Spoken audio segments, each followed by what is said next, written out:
Egerton College in January 1968. I had been fished from the Ministry of Agriculture head office in Nairobi, where I was working very comfortably, by the late William Odongo Mamu, who was then principal of Egerton.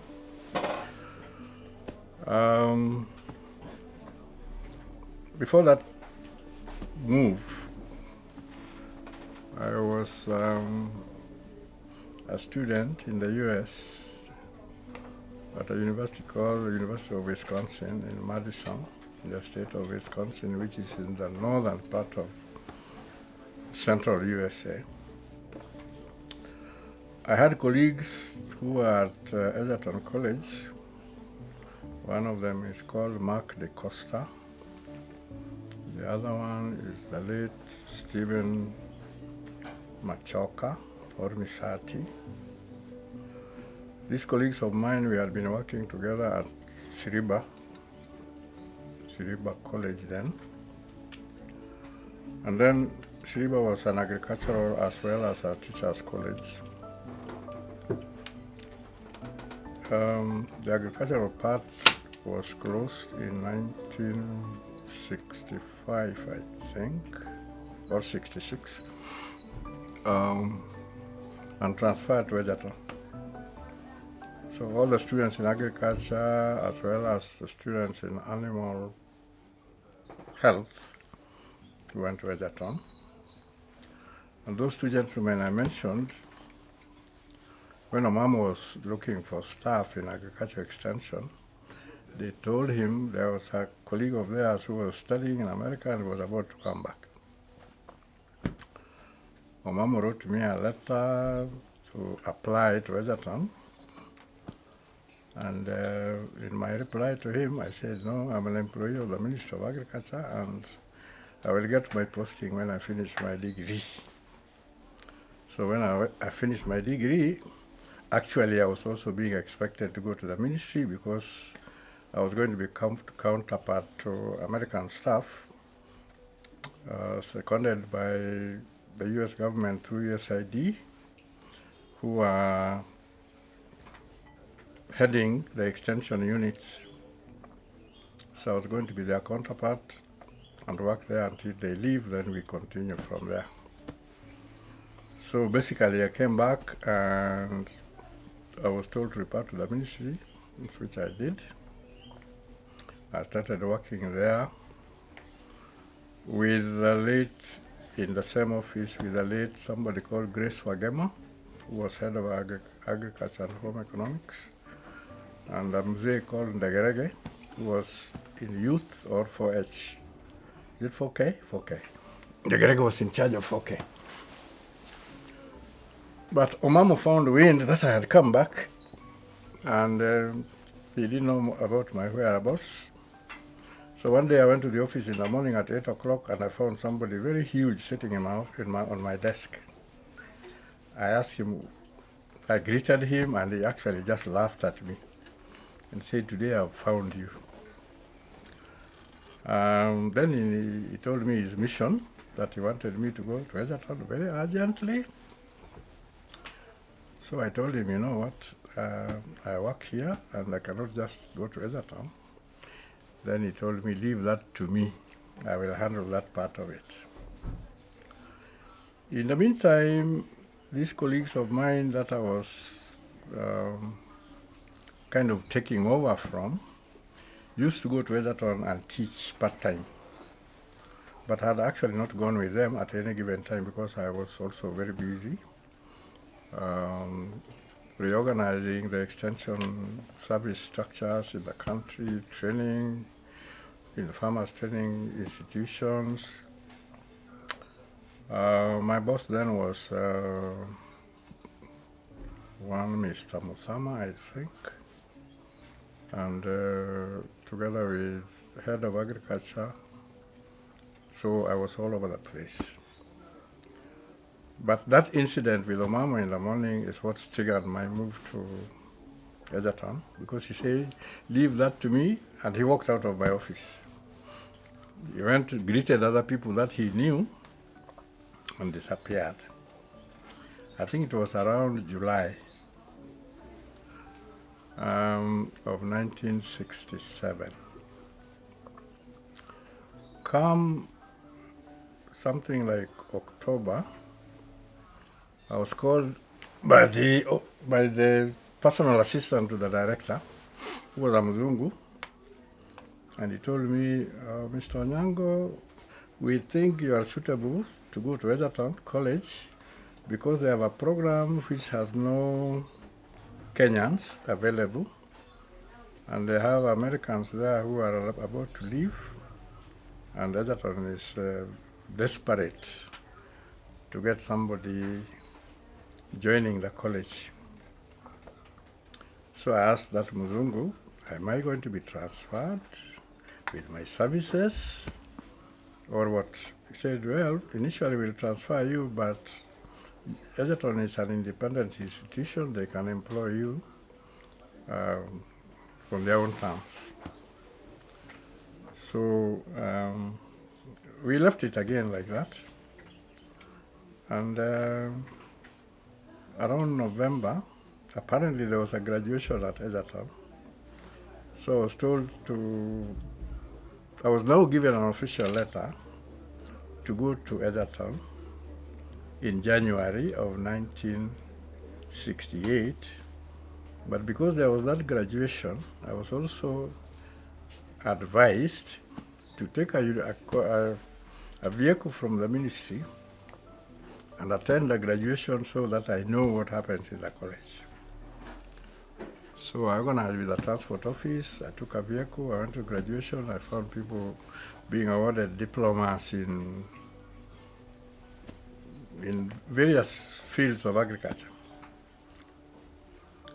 And there were two people, I think, who were awarded diploma in agricultural education. I had their names being called. But I had already been told that I will go to that particular department. When I went to Egerton, I looked for people that I knew. The late Dr. George Orie, the late De Costa that I've talked about, the late Machoka that I've talked about, they were there. And one of my teachers in high school, the late Boaz Owino, who then was registrar at Egerton, was also there. So I found them and I greeted them and they gave me a place to sit and I attended that graduation and I had two people being called to graduate. One of them was Nefat Katuri. Now, our late friend. The other one was Makolunga. I don't know if any of you know Mark. Walter, do you know Makolunga? Makolunga was a professor, lately a professor at where? Nairobi University, Moi University, then he disappeared from the scene. I don't know where Mark is. I suspect he has retired, but mostly from University of Eldoret, I suspect. But Mark and Katuri were the fellows who graduated that time. So when I went in January 1968, I reported to the principal. He picked the phone, called some office, and within 10 minutes or so, a gentleman walked into his office and he told that gentleman, "This is your staff. Go with him." So that gentleman introduced himself to me, saying, "My name is John Harvey. Let's go." So we walked from the old principal's office to our old department, across the lawn with Dr. Harvey. I didn't know, I had not met him. And we went to his office, and we talked to me for a short time. He said, "You know what? I have been expecting you since last year, June. I am about to go back to the US, and these people have been promising me that you will come, and I've never seen you." So I was getting very worried. Who will take responsibilities in the department when I leave? So that was my first day of reporting. The whole of that year, basically, I got instructions, directions, mentoring from John Harvey. We went on teaching practice with him to different places. So I met Katuri teaching at Mohoho High School in Kiambu. That's when I now formally knew Katuri. I went to Kisii High School. I met Olunga teaching. That's when I met Mark formally. And then we went back. Now, who was teaching in those schools that we were supervising? When I joined, there were about 6 students in the class which were in third year. And that included Professor Mumera, the late Tom Madindo, somebody called Ondieki. I can't remember the other names. And these guys, we had taught them, and then first semester, I think. Then they went for TP in the second semester. And they were posted to different places. Madindo was at Rapogi. This other gentleman was at Kisii. In Western, we went to Bungoma High School. We found a student teaching under the supervision of Simio Asike. We went to Kangaroo School. We found another student teaching under the supervision of James Waigwa. Now, James Waigwa, Simio Asike, and one other person had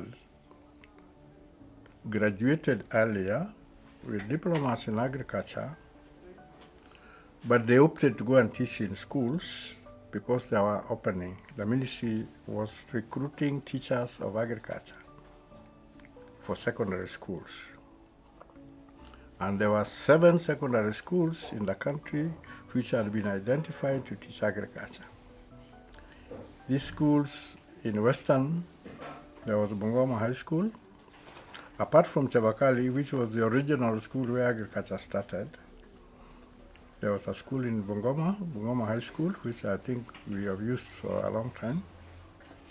In Nyanza, there was Kisii High School, then Rapogi High School. In Central, there was Kangaroo High School. And I don't know how Katuri ended up at Mohoho, but I think the schools that were run by the Catholic Mission, they were very quick in identifying the potential for agriculture in schools, so they asked for teachers. I think that's how Katuri got posted there. So as we were doing TP, Mumera was practicing in Bungoma, Madindo in Rapogi, somebody else in Kisii. So I got to know now those schools, the original 7 schools that are in our history classes that taught agriculture. When they came back, they graduated, and those 7, I think there was about 6, they joined the others. And I think when they joined the others, in those particular schools, either there was a Mzungu, like at Kangaroo School, there was no African. But the person who was there in charge of agriculture was called John Lindley. So John left. And James Waigwa was posted there very briefly. When we graduated as students, he was then posted to Kangaroo School, James Migwi, and James Waigwa was posted to the ministry to take over managerial responsibilities. The same happened to Simiu. When we graduated student, Mumera was posted to Bungoma, and Simiu was released to go to the ministry to take over responsibilities. So Simiu Asike and James Waigwa were the first 2 inspectors of agriculture in the ministry. And of course, they had opted to teach agriculture after doing their diplomas in agriculture at Egerton. It happened that James Waigwa was one of the students that had transferred from Siriba, so I knew him because I had taught him when he was a first year at Siriba before they went. I think after that, things became fairly normal in terms of training.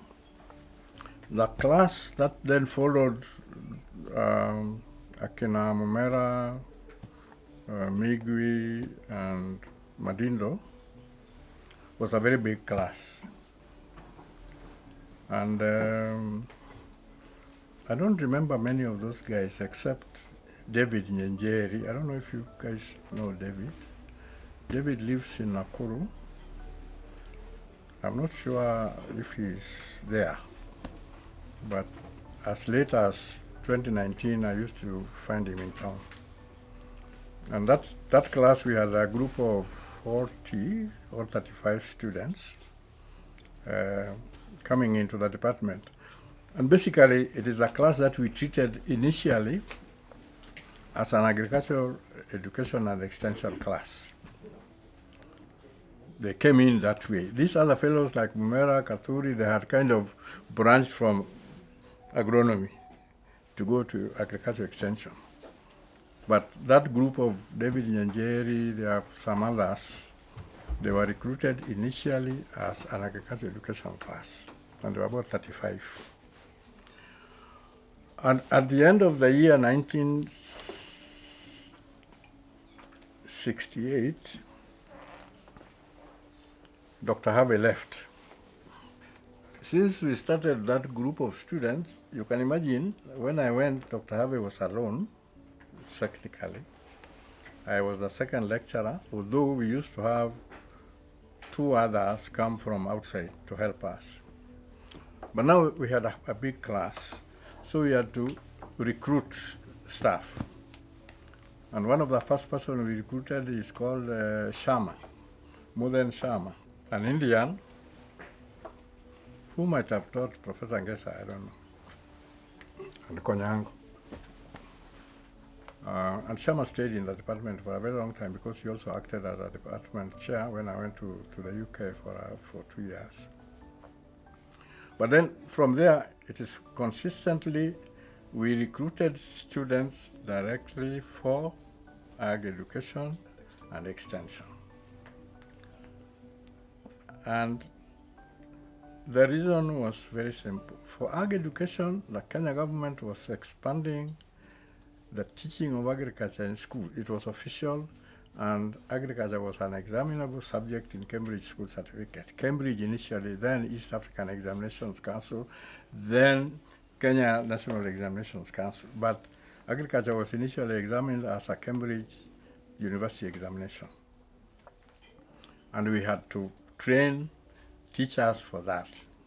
Then we trained them for East African Examinations Council, in which we collaborated with the examiners also as ourselves as examiners.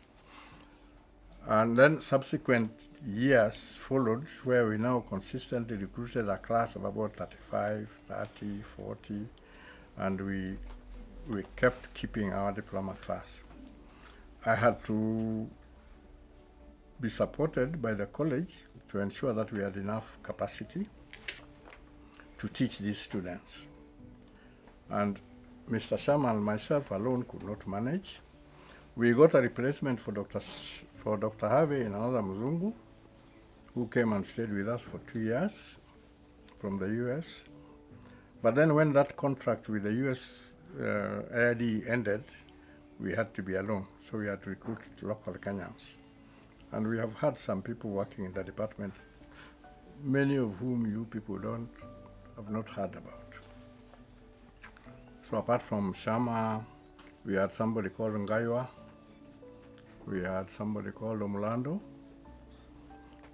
I don't know if you people ever heard of Omulando. Omulando left us, went to Egerton University, took a long time, got his PhD and became a professor. Unfortunately, he passed on. We had somebody called PC Ogenga. Ogenga comes from nearby, assemble here. We teach courses now in this technology. Onyango was the first person we recruited to teach communication, writing, and so on and so forth. We also had, who else?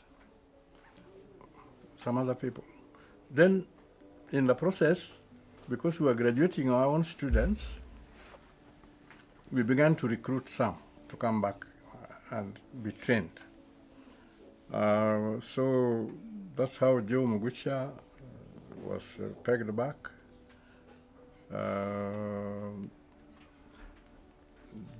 Then there was somebody called Duncan Ochoro was pegged back. We trained them to be, Duncan, having been pegged back, was exchanged with the late Professor Onyango. Onyango came to the university from Makerere to teach zoology and botany. But because we seriously needed somebody to teach education courses, Duncan could not teach because he was very young, he was an undergraduate, so we exchanged him with Onyango from Department of Science. So Onyango came to our department in exchange. So he became an ag person. Duncan then became a biologist, biologist, botanist.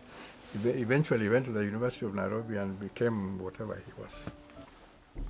So we kept on building this for all those years that the diploma programs went on. But Maurice, to go back a little bit, this story goes back and forth. Katuri, Mumera, and I think one other person had also been identified to come back to Egerton. But they could only come back to Egerton to teach after they went for overseas training. And the only place they could go was the USA. So the Kenya government and Egerton made arrangements for Mumera to go to America, the same with Kapturi. They stayed there, I don't know, for 2-3 years, got their bachelor's degrees, and then came back. So now at least I could count on Mumera, I could count on Katuri, I could count on Ongondo, I could count on Mulando, I could count on Ogenga. Later on we were joined by technical people like Tungutari and Richard Otung. There was somebody I called Anthony Njenga. Anthony Njenga is the one who started, strictly speaking, was a technician, our technology department, technology activities. That people like Mutwanga have now promoted. And then Joe Muguchia, came after them. What do you want me to say? What did I see which is good? Those, yeah. The positives of that period. Okay, as we went on and we expanded the training, obviously we made sure every year we produced enough students to go to the Ministry of Agriculture. And we produced enough students to go to the Ministry of Education. Those who opted to go and teach in high school were recruited and posted like 6 months before graduation. And we were brought a list. We simply sent a list to the ministry, and before graduation, the list of posting came, and they knew exactly where they were going. So that was very good for the students, because any other person graduating from Egerton would go through Public Service Commission, go to the Ministry of Agriculture. They were posted okay, but the ones who were mostly assured of posting were our students. And I think that was a positive thing. We also continued to recruit just to kind of Africanize the department. So you'll find that in our department, apart from Shama, and apart from people who came through the USAID, we did not have any other foreign lecturers in the department. All those years, except John Harvey, Tom, who replaced him, and then we had a Dr. Bennett. Actually, Dr. Bennett is the one who started our technology. He was a communication guy. He's the one who started our lab, the lab where we used to teach photography and so on, the old lab. But that first person came through USAID support.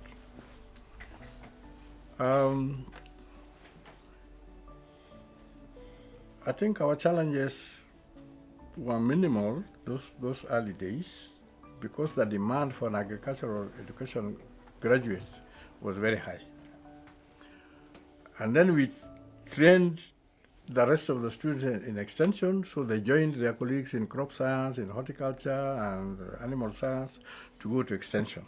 And when they excelled, you find them working as divisional agriculture officers, district agricultural specialists, all those kinds of things. And it was always very interesting. If I went to the field and I'm looking for some help, I walk easily into an agriculture office and I will find either my student directly or a student of Egerton. I remember that we got stuck with Professor Onyango one day in Nyeri. We could not go to Othaya because the road was very bad. So we walked like 1.5 kilometers. We left Kiere, who was our driver on the highway. We went to an agriculture office. We explained to them. They said, "Oh, you people are here. What are you looking for?" We want a Land Rover. So the Land Rover went and pulled our car outside. We found a place to sleep. The following day, they gave us that Land Rover to do all our work until 2 o'clock. Then we could go back. It was very simple. Another day, we got stuck in Dewa. Much later with Egla Kandie. Egla came to us from Egerton University. And Egla and I were doing TP in Dewa, Mirogi, that side. We had slept in Kisi and we went for TP in the morning. We got stuck on the road and we walked another 2 kilometers. We went to an agriculture office. We found an agriculture officer who gave us a Land Rover. We worked with that Land Rover for 2 days. So those were experiences that were very interesting because you knew everybody everywhere. I don't know whether extra capacity becomes a challenge. I think to a certain extent, extra capacity was a challenge to us. But only in the sense that when we wanted to expose the students to field work, you had to send them all over the place. Because in some areas, agriculture, in this country, some places were very keen, others were not so keen. And we took advantage of that. So even during teaching practice, we would have students in Nyanza, in Western, at the coast at the same time, in Central, all the way to Lamu.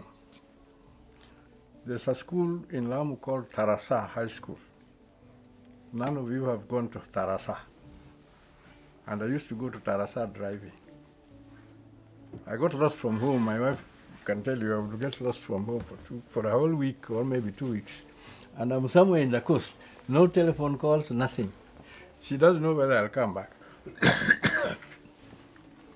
And there were no bandits. There were just bad roads. So those were serious challenges. And then these days, I think you people, I think you are lucky. You have a lot of money. I used to run a department with a very small budget. So when we're going to teaching practice, we have to be very careful how much money we spend. We write an impress to go to finance office. Mr. Malik gives us money, and you have to make sure you buy fuel, you find a place to sleep, and you do your work until you go back. And you bring the receipts back before they can get you another chunk. So those were interesting experiences. I don't think they were real bad experiences. I think there were things that come with the work. But we enjoyed our work, especially after Katuri came back. Onyango also went back, now did a degree in agricultural education, actually, because his first degree is in botany zoology. He then left for a master's degree in agricultural education. He did some courses in agriculture, not many. Mumera came back, joined us. Katuri came back, joined us, and we became a core team. And I want to say that I know Walter Kuno is here and his colleague is here. I was talking to them through Matilda and the former dean about their curriculum. The people who really made our curriculum strong is this group of former agriculture EGED fellows, Momera, Katuri, Omulando, Ongondo, Miss Kandie, myself. There's a time we decided to sit down in the department. We didn't go outside. We didn't have money to go outside. There's a time we decided to sit down in the department and review the curriculum and restructure it. And I think we took like 2 weeks. And we just sit at the end of the building. There used to be a room, I think, the old building. Somewhere at the end, there was a room where we would gather near the toilets. And we sit there for 2 hours every day and review the curriculum together. Luckily, we had these people who had a background in education, like Umulando and Ongondo. Then we had these guys with very strong background in agriculture, like Katuri, Momera, and myself. And then we would sit there and say, what else can we teach our students? So we structured a program that would be of interest to the students, but extremely taxing. Yeah?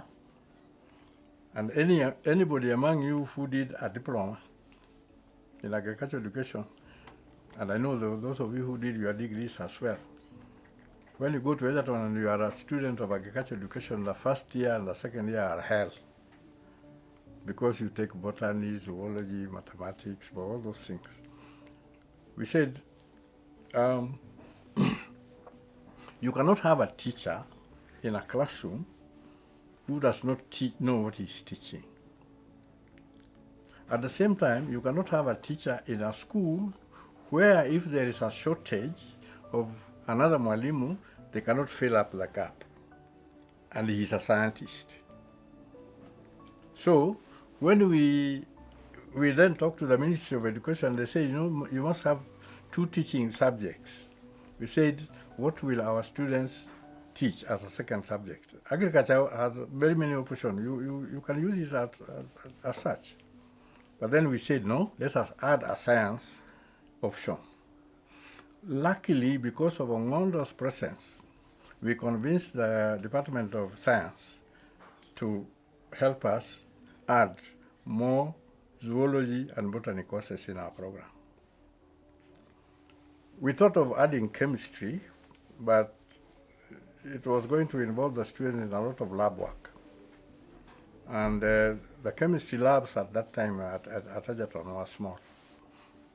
So we encouraged some of the students to do maybe soil science, which was part of agriculture anyway, but soil science was not a separate subject in school. But botany and zoology or biology is a separate examination subject, so it was very easy for them to pick it up. But it added to the cost load for our students. The diploma students complained, and the first time they would come and say, Mwalimu, hey, this is too much. I would simply go and tell them, if you don't want to be in this department, utoke uende utafute mahali pengine. And I suspect this is the same thing Miriam will tell her students when they come. The first year students, if they are worried. And basically, we continue with that spirit when we transfer the program from diploma to degree. And I don't think that degree students have it any easier because the cost load is very high. And I saw Matilda when she was asking me what we do, and Dr. Kuno. Yesterday we have had a discussion with them in the office. I said, just make your students strong in basic science and then in agriculture, and you can rule the area as an agri department.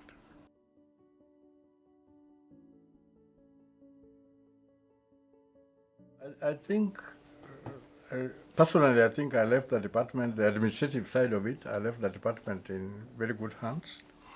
And I think all of you sitting here, except with the exception of Stephen and Shadrach and Mary, you have all headed that department.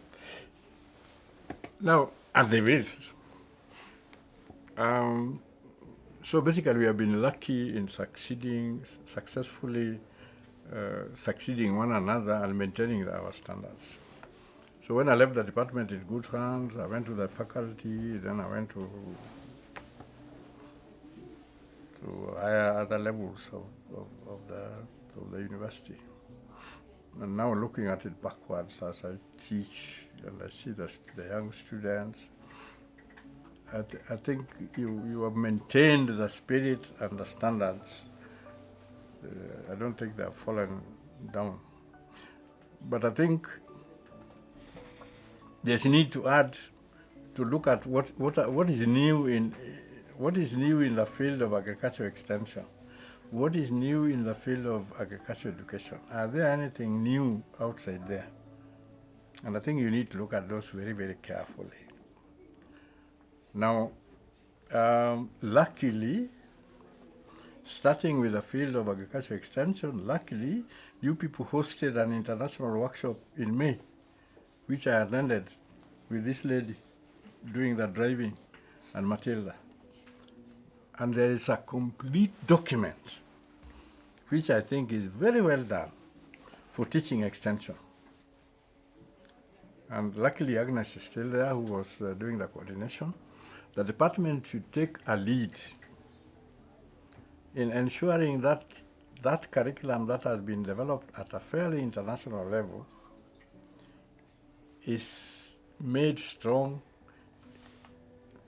If you want to be biased, make it strong in Egerton. Let these guys come and borrow it from you the same way they borrowed the previous ones.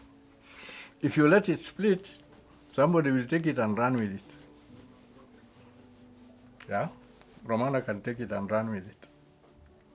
Some other persons can take it and run with it, but I think you can take the lead because you are also lucky in the sense that you still have a little better capacity, human resource capacity.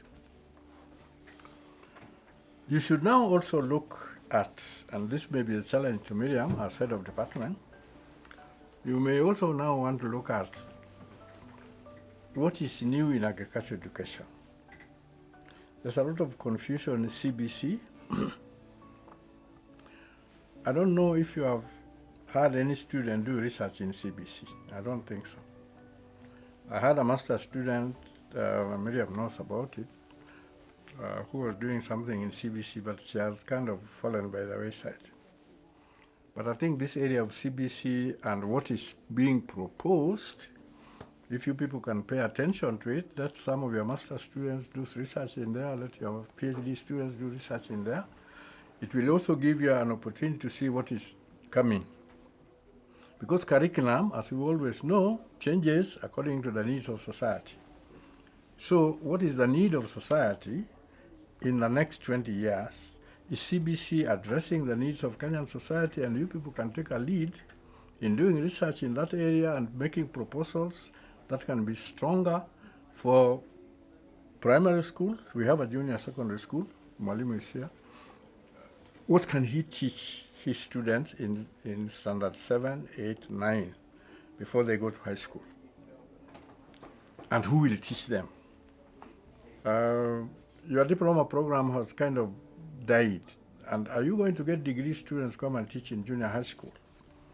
Chances are that these degree students will go and teach in high school still. But the junior high school is also here in the middle, but you don't have a diploma program. I think the diploma program should be looked at from another perspective where it can prepare students to go and teach junior high school CBC. And it would be very unfortunate to kill the diploma program at Egerton.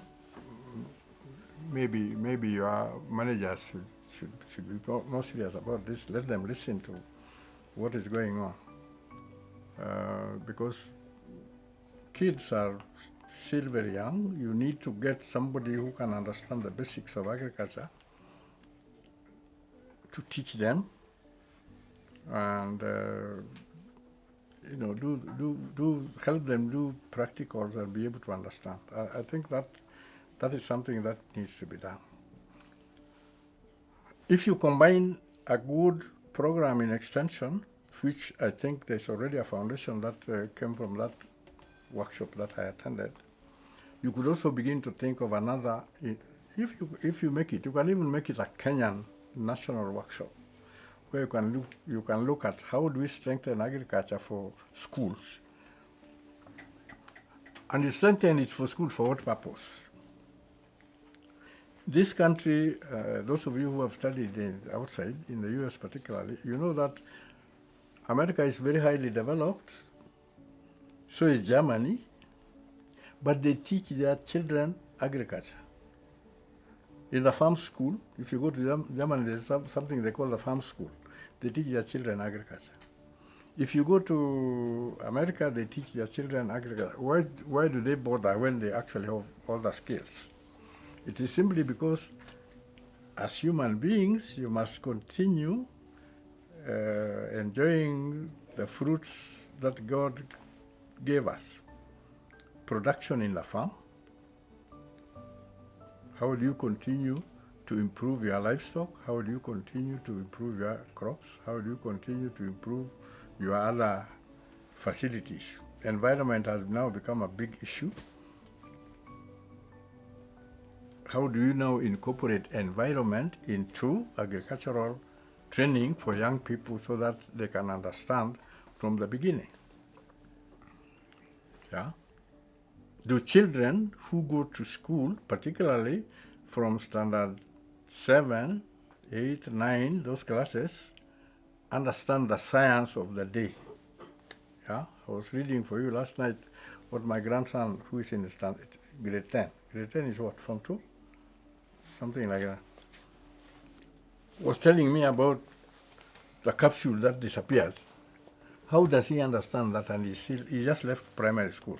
It's that because of the orientation the educational system gives him, and it's because he's keen in science. Can we also begin to develop and even be able to identify children with special talent who can then be identified to do certain special things as they grow up and become specialists, scientific specialists in the future? The country may not be seeing this, but maybe it can be done from the university, I don't know. Thinking of what curriculum will be good for the country in the future is what I think is challenging to university professors, teachers, college lecturers, and so on and so on. Those of you who deal in education, what is going to be good for this country in 20 years, in 30 years in the field of education? I think setting up commissions which work for 2 months, 3 months, and produce a document for the president to look at may not be the answer. In my opinion, the answer is doing research with the students that you teach and writing relevant documents. If somebody in policy then sees this, they can adopt them.